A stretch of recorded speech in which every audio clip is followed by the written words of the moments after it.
All right, shall we get into Memories of Murder? Yeah, so why don't you tell me about this? Because I haven't seen this film, the original or the reproduction, and I haven't seen the other film that you're going to talk about. So, yeah, today I'm going to describe one film that I've seen, and Jack's going to describe two. Um, and we do have a little segment for you afterwards as well, which is a little bit of a riff on Freaky Friday. Yeah, it's a good way to put it. All right, so as you said, there was very little new films coming out at the moment.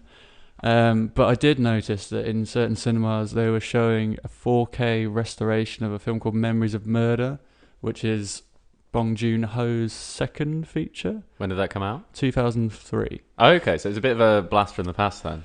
Yeah, because obviously it was way before he sort of broke out in Western cinema and everything. Yeah, yeah. Because I think you could probably say that was Snowpiercer that did that, or at least got him a bit more worldwide, because that was his first English language film, I think. Yeah, yeah. So this was way before that, but it was very, very highly regarded. And I saw it years ago, but it was on like a really shitty, like almost like a bootleg DVD. So like it was kind of grainy and... You advocating privacy? Oh, Piracy. Oh, that was back when I was a broke student, so I just went with what I could afford. But yeah, and then I remember I really liking it at the time, but I didn't remember like specifics about it because it was so long ago. So I was like, yeah, fuck it, I'll go see that. It'll probably be good. Yeah, yeah. And I went to see it, and I'm so fucking glad I did. Honestly, this is like top 10 films ever for me. Really? Yeah, I love it. Wow. I'll do a little intro. Yeah, yeah. I know nothing about it, so I want to hear. Well, what so you've it's got to Bong say. Joon-ho, written and directed, obviously famous for Snowpiercer, Parasite, several others. Only his second feature, starring I'm going to get these names terribly wrong. Song Kang-ho, who is the dad in Parasite. He was also in The Host and Snowpiercer. So he works with Bong Joon-ho all the time. Yeah, yeah. And a guy called Kim Sang-kyung.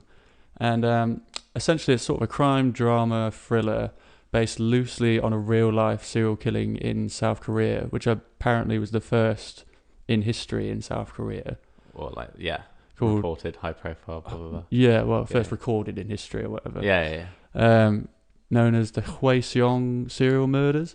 Okay. And it follows Detective Park, who's played by Song, is assigned a case involving 2 raped and murdered women.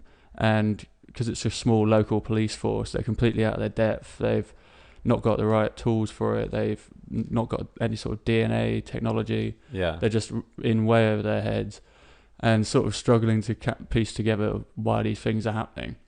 And then eventually they're joined by a detective from Seoul, this Detective Seo, played by Kim, who volunteers to help out, and sort of like the big fish coming into the little pond to try and help them out. Okay. And then more murders happen, and their detective styles sort of clash together. They're very different types of people, but you can tell they both care about solving this case. And it sort of unravels from there, and it's fucking fantastic. It's so good. I've actually forgot how good it was the first time I watched it. I don't even know where to start. It's got so much going for it. It often gets compared a lot in Western cinema to Zodiac and Seven. Okay, yeah, yeah.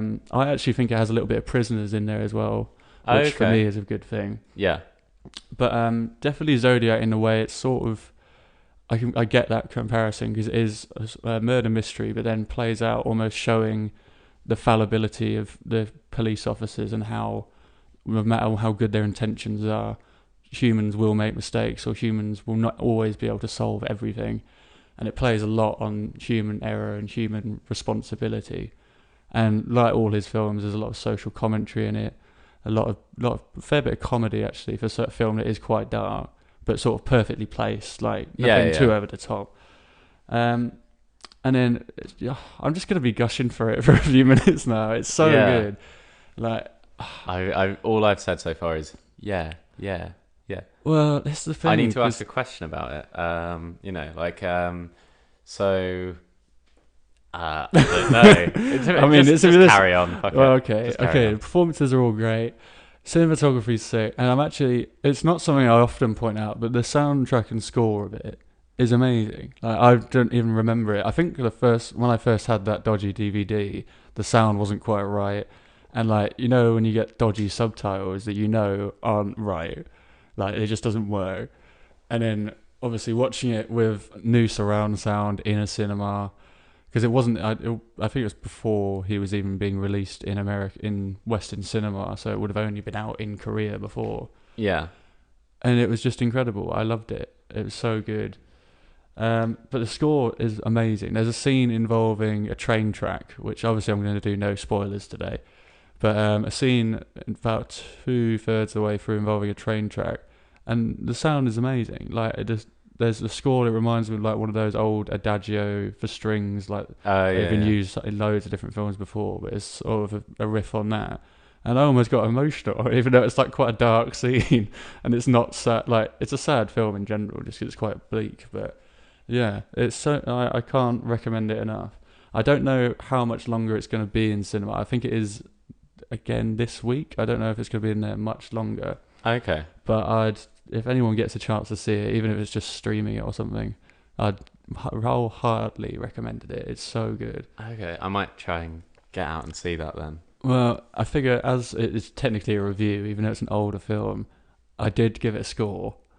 Yeah. Is this the first one? It is. It's the first 10 out of fucking 10 on this podcast. And I can't counter that because you haven't I didn't seen fucking it. see it. Oh, that's cheap. But I mean, full credit, if it's a 10, I'm gonna watch it this week, and next episode I will tell you whether it's a 10 out of 10 or not. All right. But we'll have to go with 10 for now. But you know, bravo. We need like a sound effect for a 10 out of 10, like another like beer cracking open or something like that. I'll see what I can find in the editing. Or maybe like a champagne cork popping or something. I'll just play some celebratory party music with some people cheering in the background like it's New Year's Eve or something. Yeah. I'll find something in the editing banks. Yeah.